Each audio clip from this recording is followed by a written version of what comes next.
everybody for coming here today and listening to Lisa Napoli talk about her book. And first, I want to ask, how many people have ever had a McDonald's burger? Okay. How many people have ever had a Crock burger? All right, so you see the genius of the marketing that we're talking here at work. And you know the original McDonald's was not far from here. And there lies the tale. In fact, there are many tales in this book, which is about a couple that in some ways you can describe in Churchillian terms like a riddle inside a mystery wrapped in an enigma. And a relationship that was tempestuous, and as the book title says, the man who earned the fortune and the woman who gave it all away, and the motives and the fireworks in this particular relationship. So thank you for writing it, because it's an international brand, and yet we know so little about what lay behind it. Right, and that's what made this so difficult, because it's a polarizing brand. A lot of people just don't want to think about it, or they... Can you hear okay? Okay. Uh-oh, sorry. Can we make sure that... Hello, hello. Oh, it's right here. And he told me not to touch We it. can do the mime version of this if you guys want. Hello? No? Keep talking Yes? a little No? more, see if that's any Hello? better. You would never know I worked in radio and television. Here, let's see. Okay, Even I there we can go. hear Woo, myself yay. now, yeah. But yeah, so McDonald's is a polarizing brand, and so I think a lot of people just don't want to hear about it. They don't want to know about it. And the truth is, the story is such a universally American story, right? You know, it's, even if you don't love fast food or eat it, you should want to understand where it came from and why it became dominant. And that's only half the story that I've written, but I think it's an important one in the American history. There are so many ways to know McDonald's, whether you grew up with McDonald's, whether you tell your kids not to eat McDonald's, whether you look at it as a political factor, or whether, I remember hearing about Joan Kroc's death and that she'd left $250 million to NPR, and I thought, well, I want to know more about that. And that's how I got involved with it. I was working for KCRW as an arts reporter, and I don't know how many of you have been to Santa Monica in front of the Civic Center, just a couple blocks from the iconic pier. There's a nuclear mushroom cloud sculpture That's the by Paul Paul Conrad. Conrad. And it's 26 feet tall. It looks like a cell phone tower. And I went there to cover this sculpture that was in trouble. They were going to de-accession it because they didn't have the money to restore it. And I asked the peacenik Jerry Rubin, who paid for this in the first place? And he said, it was Joan Kroc. And he assumed, because I worked in public radio, that I knew, that we all walked around card-carrying Joan Kroc, cards, because we loved And that you her got a for the discount at money. McDonald's, And that we too. had a discount at McDonald's. Apparently, when she gave the money, all the people at NPR kind of bristled. They wanted the money, but they were kind of uncomfortable with where she came from. So yes, that's what set me on the path, is trying to understand her mythology and where she came from, why she had done what she'd done. And now I departed from your question. I'm sorry. Oh, no, we'll never get away from all the questions here. Believe me, you're stuck here. But to think of Joan Kroc, you cannot do this apart from the synergy of their relationship. So tell us who Ray Kroc was. He was a driven man. He's not a very likable man. She was not, to my way of thinking, the kind of girlfriend material that you would necessarily gravitate to. Who were these two people who came together to create this dynamite relationship, which was literally explosive in some cases? Well, and it's so interesting that you say that, too, because at first, for the first 2 years I was researching this story, I didn't want to understand McDonald's or Ray Kroc. I was afraid, because I knew McDonald's wouldn't help me understand either of them. But as I got deeper into the story and went even back to the McDonald's brothers, who were in San Bernardino at their start, it just became so fascinating. Ray was basically a traveling salesman. He had sold paper cups when paper cups were high tech in Chicago, and he'd found these fellows in middle of Illinois who made this multi-mixer. They were ice cream purveyors, and they needed a better way to make milkshakes faster, so they came up with this multi-mixer. And so Ray was just sort of a hail fellow, well-met salesman, and he was doing well enough. He was in his 50s when he came upon this McDonald's idea. And Joan parallel to that, because she was considerably younger, 27 years younger, she was making her way also in the Midwest, in St. Paul, where she had grown up. And her husband, she was working 3 jobs to help support their young family, playing piano in a restaurant. And Ray walked in to sell the owner of the restaurant, for whom Joan worked, a franchise. And that's how they connected. And parallel lives for a while, although they were intertwined in an illicit way, but both in sort of the service of building the McDonald's brand at a really important time for McDonald's before it became what we all think of today. He fell for her, but she kept him at arm's length for a long while. Both she did, and that was a tough part to ferret out because of the mores of the time. People, now people run off and it's no problem. But then it was something that, well, depends on. I've said that in places where it's still a scandal in her hometown. Yes, it's a scandal in their family. In fact, many people I spoke with of the elder generations didn't want to address that, and I wasn't trying to get into their deeply personal lives, but I was trying to understand when they met, when the times laid out. And anybody here who's written biography or memoir, I mean, that is the hard part, is to find out the deeper details. And when I understood that they had met in this restaurant, and that interestingly, Joan's husband then almost immediately got hired to manage the franchise that Ray sold Joan's boss. The McDonald's franchise. The McDonald's franchise.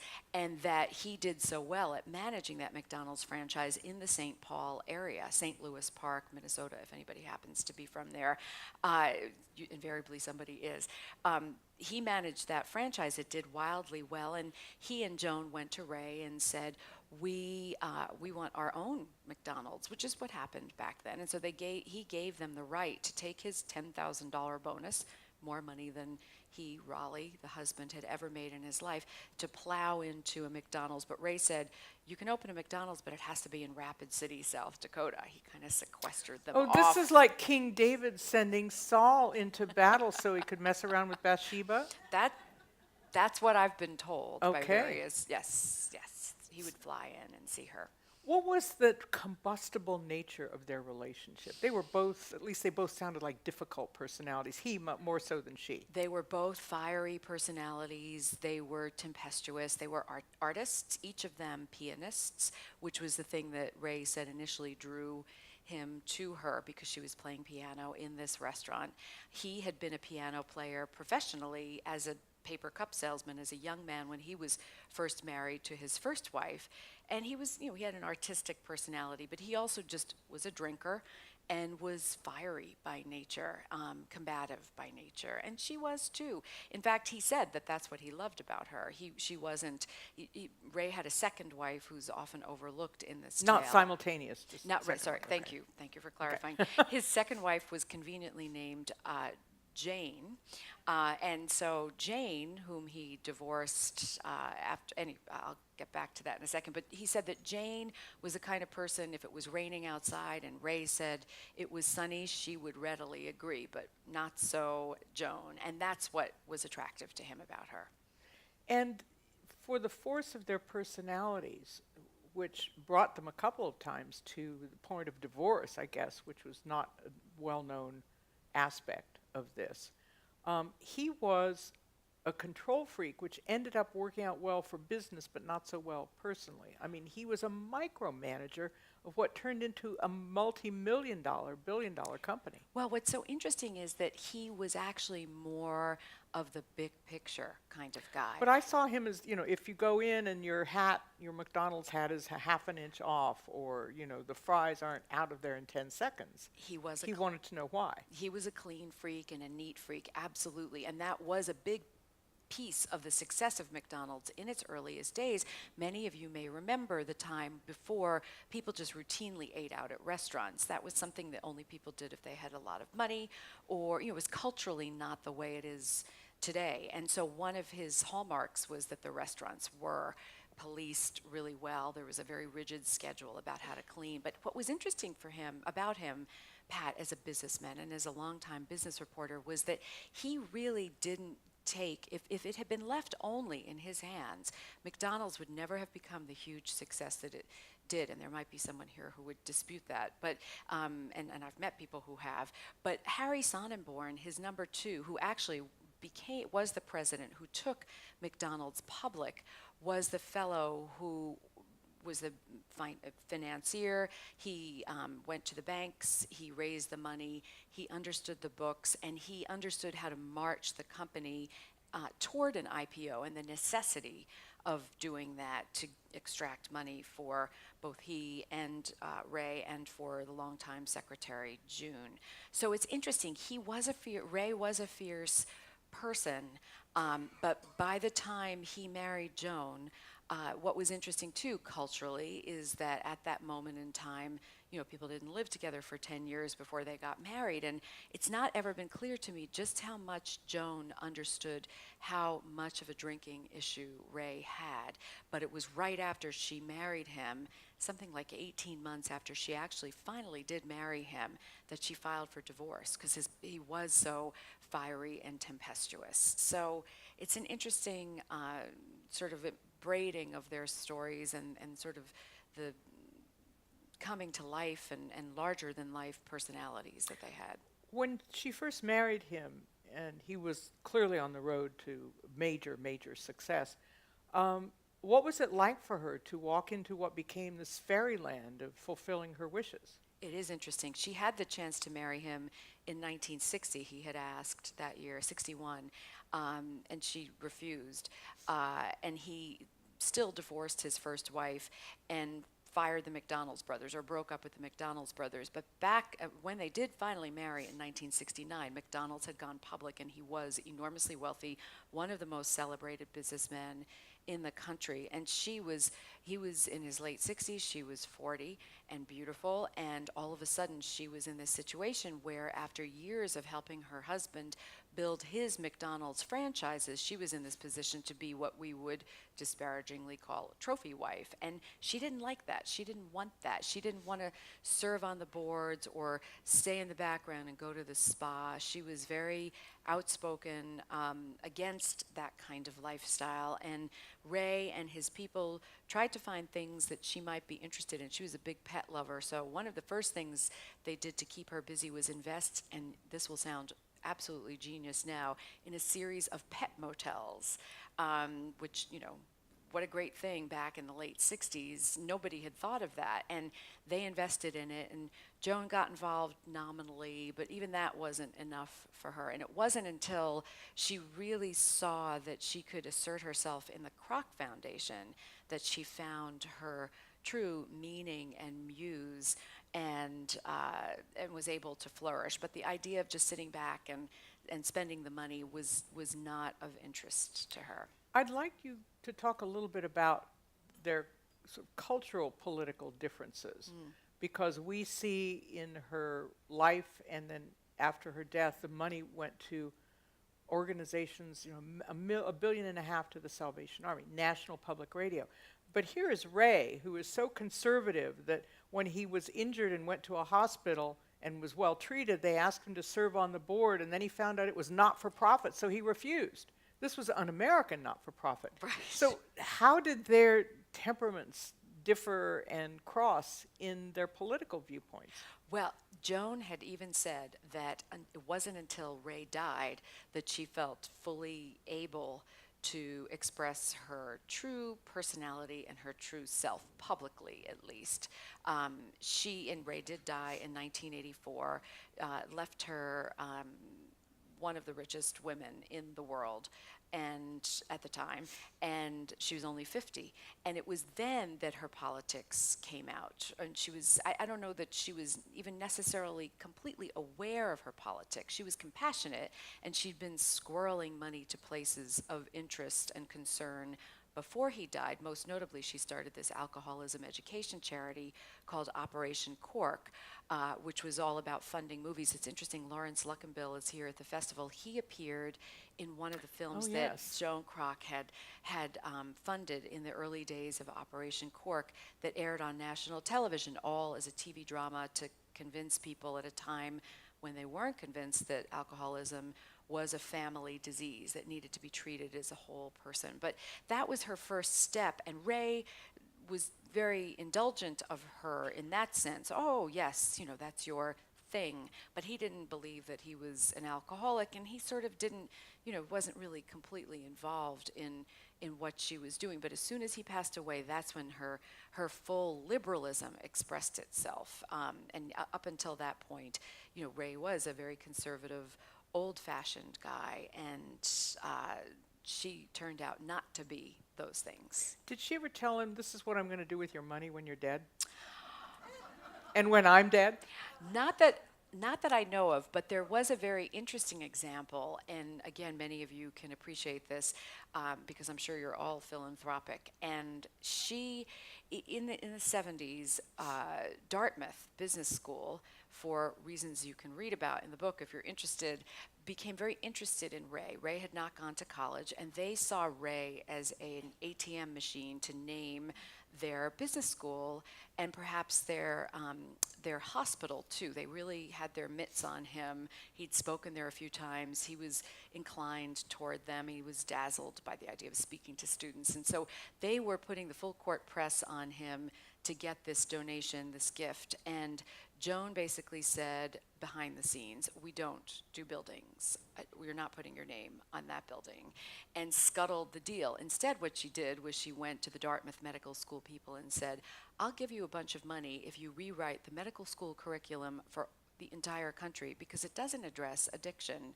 And at that point, it hadn't. We had, I think there was a day of medical school training up until that point that basically acknowledged addiction. But Joan wanted that addressed, and so she used the Dartmouth platform, and the people were willing and wonderful, and they did address this egregious absence from the curriculum. And Ray, I never really could grok what Ray's reaction was to that. I mean, it could have been the Crock Medical School at Dartmouth if Joan hadn't intervened. But that was, to my knowledge, the biggest example of any sort of denouement, if you will, between them about giving until he did pass away. McDonald's has always been very vigilant about image control. And to what extent did she cause trouble for that? Well, I spoke with a number of retired McDonald's executives who were in that inner circle of Ray's. Many people who became enormously wealthy because of Ray and Harry taking McDonald's public. And of course, it was a completely different time. You would not have brought a woman to a company function at that time if she was not at least your fiance.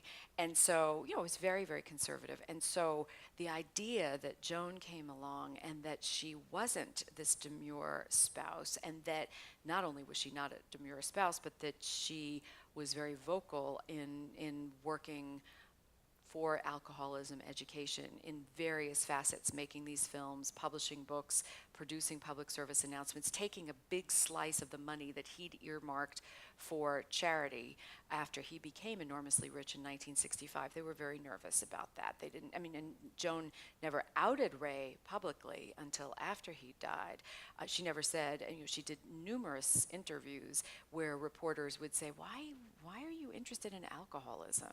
Again, that was a different moment in time. The 70s was not a time where you talked about that sort of thing. So why would you be interested in that? And she always said, I had an uncle who was an alcoholic, or we had a maid once who was an alcoholic. The story changed. The story changed, but she never outed Ray. But in the wings were the executives who were concerned. Even though they lent resources to her, they were concerned that she might say something about Ray. She herself had such a paradoxical relationship, because when she had these conferences for AA or Operation Cork, she served booze like crazy. Yes, the very famous self-serve bar in the Ranch in Santa Ynez. Yeah. Well stocked, and well documented how well stocked it was. And she didn't hesitate to tipple herself. Right. Yes, that's what I hear. Ray's relationship with the concept of women, he would not have women working at McDonald's. And if there were wives of franchisees, they had to work in back. They were not front of the store. That was the sort case of with- people. yeah, And that- yet he loved this woman who was a fiery personality. And the woman who gave him the $100 to incorporate McDonald's, when Ray made the deal with the McDonald's brothers, he finally begged them to let him franchise, to be the franchise agent. He went back to Chicago, and his longtime secretary, June Martino, he didn't have the $100 to incorporate. June, Joan, so and Jane, the two June, Joan, J's and in his Jane, life. just to make it really confusing. She gave him the $100 and believed in him deeply and dearly and just adored him and became enormously wealthy.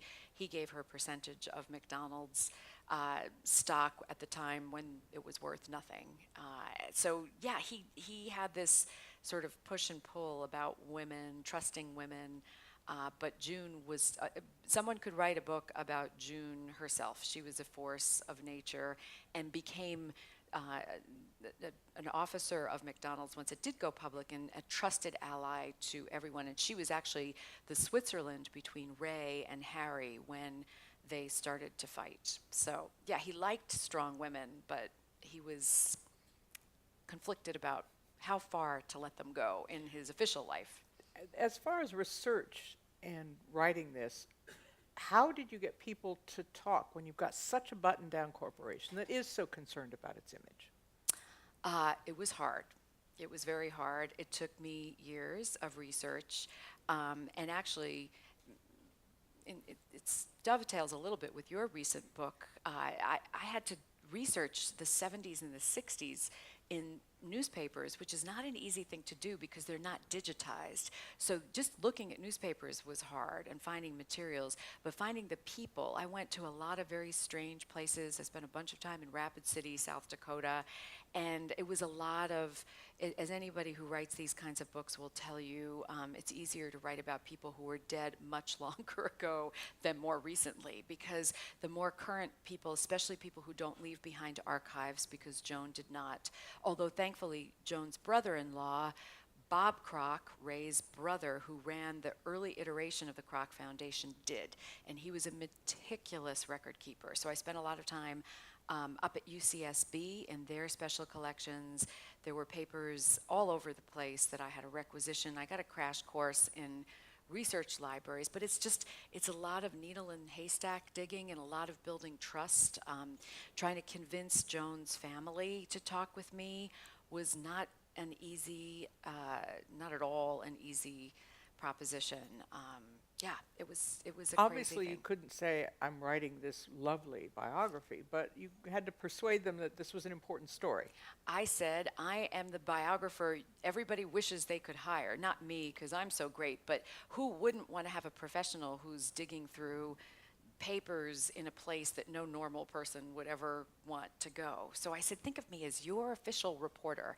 And they would say, well, but there are certain things we don't want you to write about. And I said, I'm not going to write about you. I'm going to write about them. And they were public figures, and I'm going to be fair and honest. And of course, telling somebody that about yourself these days is not an easy sell. So, but I tried to win their trust and talk, as I say, to as many people a number of times, so it wasn't, just a sort of swoop in.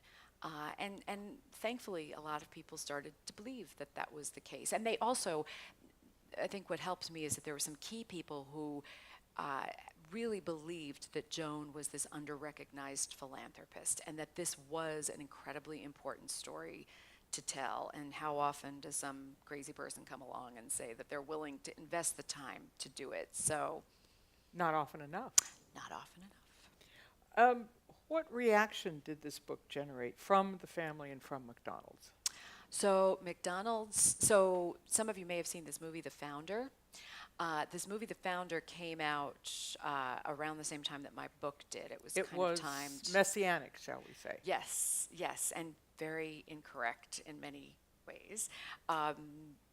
Yes, so that movie, because of its tone, sort of took more, movies, I guess, make a bigger splash than books. And so McDonald's did not love the tone of that movie, so it kind of gave me a little bit of a pass in terms of the book. The family, there were family members who did say that they appreciated it, but there were other family members who say that they didn't. So some would say that means you got it right if you had a little bit of both. Right. But yeah, the immediate family of Jones was very reluctant.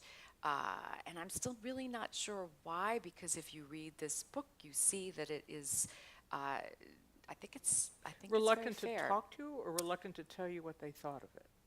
Reluctant to talk to me, and then, not so happy about the book. I think part of the problem is that a lot of people don't understand that they don't still have access to this fortune. I mean, it's misleading even if you listen to public radio. It makes it sound like the estate of Joan Kroc is writing a new check every day to McDonald. So it just speaks to our misunderstanding about how philanthropy works. So, yeah, I think it was just,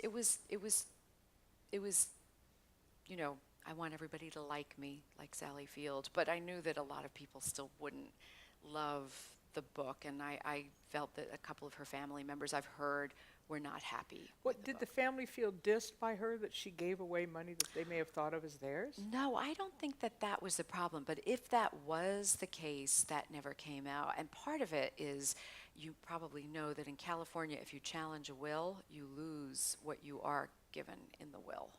So I think Kind of like Vegas. where she spent a lot of time too.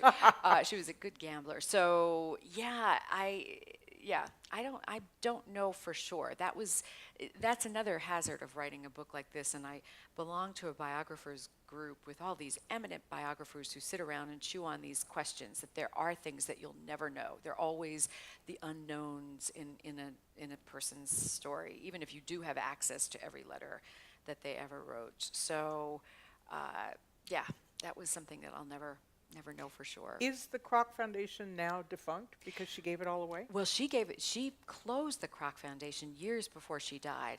She inherited the Kroc Foundation when Ray died, and then she morphed it and made it the Joan B. Kroc Foundation. And then around 1990, she just got tired of the mechanics of running a foundation. And so she just shut it down and resorted to basically checkbook giving. If the San Diego Zoo needed $1 million, she'd write the check. She preferred to do it that way rather than in the more formal way, which With many grants people know with grants. And yeah, you have to answer every letter, and there's all kinds of record keeping. That was another great find. It took me years to find the Defunct Foundation's annual reports. They were hidden away in Indiana. If anybody ever needs to research that kind of thing, I can tell you there's a repository of them. So I found those, and then it shut down, and then from there it was really stealth. And so a lot of that even after the book came out, I heard from people who said, oh, well, you didn't know that Joan Kroc funded a dental clinic for poor people in San Ysidro, and I know that because my father was a retired dentist who Joan Kroc funded to run this dental clinic for many years. So there was so much. I think that's also what struck me about her benevolence. And it's not that there's anything wrong with foundations and people who write checks and give grants that traditional way. But what was so incredible about her, and again, back to McDonald's, it may not be what you expect because McDonald's is such a rigid, by-the-book company, conservative company. Joan was not. Joan would meet you on a plane and you wanted to start hospice or something, and she would write the check. Well, before we get to questions, I want to ask, because hers was not methodical giving. And in a way, it made her a target for all those people who wanted to sit next to her on the plane. Right. And it also brought her into the line of criticism. After the 1984 shooting at the massacre in San Ysidro at the McDonald's there, she helped the families of the victims, and she also helped the wife of the man who had done the shooting. Right. I don't know if anybody remembers. James O. Huberty, the Democratic Convention was going on in San Francisco at the same time, which is why I remember it. It sort of ruined Mondale's speech. It happened. Is that when the news came? It was the timing was. Right. And reporters rushed down from San Francisco to San Ysidro. It was the largest mass murder in our country's history at that time. Yes. And there was Joan, a new widow. And I always say that if there's any people who want to option a chapter of my book here, the chapter is the year that Ray dies. A few months later, Joan, as a new widow with this enormous fortune, has this incident in McDonald's. And her first impulse was not to protect McDonald's, but to upbraid McDonald's for not responding quickly enough and, in her mind, compassionately enough. There was this movement among the McDonald's brass, oh, well, we will rebuild, even before the embers had flamed out. They wanted to come rebuild on that location, and she said, no, the people in this community want this McDonald's to be built as a shrine to the people who were murdered on this site. So, and she did fund Mrs. Huberty and go to meet Mrs. Huberty. So those kinds of things spoke about her character in a way that I thought was worth spending 5 years of my life writing a book about. We'll give a couple of examples at the top, the biggest beneficiaries and some of the smallest. $1.5 billion to the Salvation Army. What else? Well, and the 1.5 to the Salvation Army is interesting too. I speak in a lot of places where people say, well, Joan must have been Catholic because she funded the Peace Institute at Notre Dame and University of San Diego. If you've seen the one on the campus of University of San Diego, it's spectacular. She wasn't a Catholic, but she gave this enormous gift, as you say, the biggest gift of her at her death, to the Salvation Army. And she was not a Salvationist, but she was decidedly not a Salvationist, but she just trusted them to build these recreation centers in poor neighborhoods all around the country, which they have gone ahead and done. There were smaller gifts, like she funded an AIDS laundry, a laundry for AIDS patients, to older folks in San Diego, basically ran it out of their garage. And she gave them, I think, several donations to buy machines. This was at a time when AIDS patients were literally untouchables. Yes, yes. And here she did a lot of work in and around the AIDS patient, the AIDS research here in the Palm Springs area. I don't know if you remember this little boy, he was a hemophiliac who contracted AIDS, and she flew him on her jet to throw out the first pitch at the Padres game. Her husband had purchased the Padres, which is how their life tilted towards Southern California.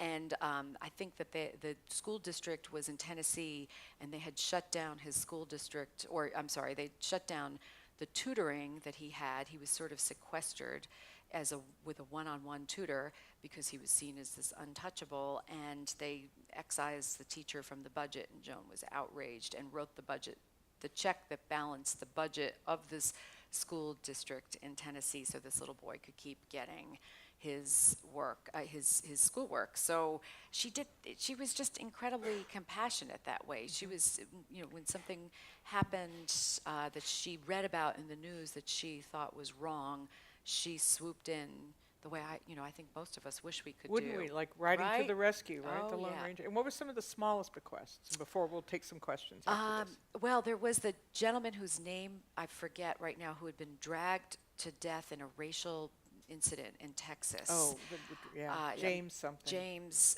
forgive me for forgetting his name. And she saw that, and she was so outraged, she flew in and basically researched where to go to find his family and said, you must need something. What can I get you? Can I give you my lawyer? You can fight this. And they were Christian. They didn't want to fight it. But somebody said, I do need a car. And she bought them a car. So that's not a small gift, but for her, that was, Why do you think these were not so widely known in her lifetime? She didn't want to publicize them. One, because a gift begat thousands more inquiries. Mm-hmm. I mean, her gardeners got asked all the time. To pass her notes? All the time, all the time. And of course, her child and her children did. But I think it was less even that than it was just the sheer thrill.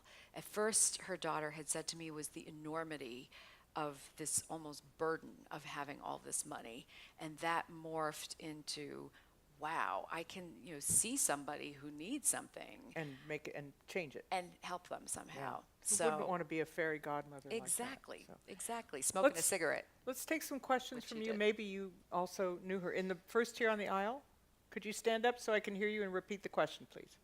How much has she done or donated to the McDonald House? And number two is there any money left in the foundation? And who pages. Okay. All right. So first of all, let me repeat. How much did she donate to the Ronald McDonald House operation? And I think we asked about whether there's any money left in the foundation. She closed the foundation. Is that right? She closed the foundation in 1990. So at the end of her life, she just gave everything that was left that she had not subsequently given away. So there's nothing left. As I say, when you hear on public radio the estate of Joan Kroc, that is an acknowledgement of the gift that she gave after she passed away, or that was announced after she passed away in 2003. And to your first question, Ronald McDonald Children's Charities could also be another book, and how that came about is fascinating. It had nothing to do with Ray and nothing to do with Joan, but it had to do with the franchisee. And it was a great idea in one franchise that was adopted by other franchises and grew into this, if anybody's needed their help knows, it's an incredibly moving and powerful and also controversial organization because it used the cartoon character. And actually the story of Ronald McDonald is interesting too. But that said, over the course of her life, she gave about $100 million to Ronald McDonald Children's Charities. And I've had some retired McDonald's executives from that era say that they were, some people were annoyed that she didn't give more of her money to RMCC when she passed away. But she did give quite a lot. And in fact, I've also learned since I've published the book that she, in stealth mode, called up she was big on organized giving, not just giving you money for a building and then running away. And so I've heard that she's called up and given endowments to the individual local Ronald McDonald's Children's Charities too. So. Another question? Yes, here, please. Yes, she gave 10,000 shares to about 150 houses. I was president of Ronald McDonald House. I own franchise. So Oh. you know. Back in 1967, and she was a wonderful woman, and he wasn't a real bad guy. He was very, very nice. He was very philanthropic. I started the first house, Ronald McDonald House. I was at 380 houses throughout the world. We have 380 now throughout the world. So she's done an awful lot. She Wow. was wonderful, very, very philanthropic. I was on the International Advisory Board of Ronald McDonald House. That's cool. She's a cool lady, and he wasn't a bad guy altogether. Here's the founding organizer of the Ronald McDonald Houses. So a round of applause. That's Thank very you cool. for And your work. and where are you from, sir? Wow. So, That's Franchisee, I had an accounting practice, I owned restaurants, I was pretty much involved. I knew him. here's your sequel. yeah. Yeah, Another that's cool. here's a question right in front here. What about children? You sort of mentioned children. Did they have children? Oh yes, the talking about the actual Kroc family and Joan's children and Ray's Right. children. So Ray, no, they did not have children together. Ray had one daughter who died at age 48 of cirrhosis of the liver. And Joan had one daughter who's still alive, who had four daughters herself. Yes. Yeah. So they And did not how have are they kids fixed? together. I don't think we have to worry about Okay. that. At least that's what I've been told. Have we another question? Is there somebody I can't see over there? Yes, please. What type of education did either one of them have beyond high school or anything? Thank Right. you for asking that. That's great. Neither of them went beyond high school, right? He was a high school dropout, and she was, as the people in her hometown told me, not the best student. But she was an amazing pianist, and she became a piano teacher. And in fact, she played piano on St. Paul Public Television. So really interesting, St. Paul Television. Ray started his career playing piano on the radio when radio was first a new medium. And she played piano on television when it was a new medium and they needed to fill time in the breaks. She was beautiful, and so she played. So yes, neither of them was educated. Neither of them came from bucks. They They did it the hard way. Yeah. So does the fact that Ray dropped out and still made himself into this international business success, did that account for some kind of attitude toward higher education, a skepticism perhaps? that- Yes. In fact, that's why it was so funny that Dartmouth, the Ivy League, was courting him because he had this innate suspicion about people who lived in the ivory tower. Joan, on the other hand, had enormous admiration for people who'd been educated, particularly women, and particularly women of her generation. When she saw, a woman, especially if a woman was a doctor, It was very hard to do then. Right, exactly. She knew how hard it was and the sacrifices that they would have made. So, and she had always said that she wished she could have become a veterinarian. That would have been the thing that she would have done if she was a better student and had more means. And yet, from her position, she was able to do much more for animals than just being a solo practitioner in a vet's office. Just ask the San Diego Zoo. Yeah, absolutely. Another question? Oh, there must be more. I'm trying to think if there's anything. Anybody here from Grand Forks? Does anyone remember when she gave all the money? It was a great, this is another great Yes, news this story. is a little scandalous Yeah. story that tainted money, I think, was. Well, it was a terrible storm in Grand Forks, and every night on the nightly news, back when there was just the nightly news, this petite mayor who ran one of the towns that was impacted by this terrible, this flooding, was on the news, and she was teeny and just very cute. Not to diminish her, she would say, you know, she was lovely. And so Joan Kroc saw her, and she said, "That foxy mayor, she needs some help." And so she swooped in Mayor Maureen O'Connor, her good friend in San Diego, swooped her in on her jet to Grand Forks and had her march over to Mayor Patt and say, you know, "I have a check for $20 million for you." And of course, this woman was beleaguered. She's been dealing with the dissolution of her entire community by flood, and she accepted the money, and of course the condition was that it be anonymous. But what they didn't bargain for is that some crafty reporter was looking at the tail license plate on the tail of the plane. It's what we do. And yeah, exactly. And they figured out who was swooping in. So she was the angel of Grand Forks, and that was a great example of her benevolence and her naivete, not to realize that somebody would Could find see out. the mayor of San Diego running Eventually. around. Yeah. But is there still some little raised eyebrows attached to this woman who had an affair with this man? And as you said, those things just weren't done in those days. Well, it's interesting to go around Rapid City and to talk to older people in Rapid City who might, you know, who knew them then. But I think today it's just more of an interesting curiosity. And I, you know, again, back to the family, I didn't want to dwell on it in a you know, voyeuristic way, but it was an important thing to know that she had met him, that she had worked in the back and helped her husband, her first husband, build franchises. I mean, she worked the French fryer and burned her pinky and ordered potatoes and crewed up the place. So the fact that she'd worked that hard in McDonald's and just romance sort of overtook both of their lives for whatever reason, is kind of cool, actually. So why wouldn't they want that story out there? I don't What know, a but story. Please thank Lisa Napoli for delivering it. Thank you so much.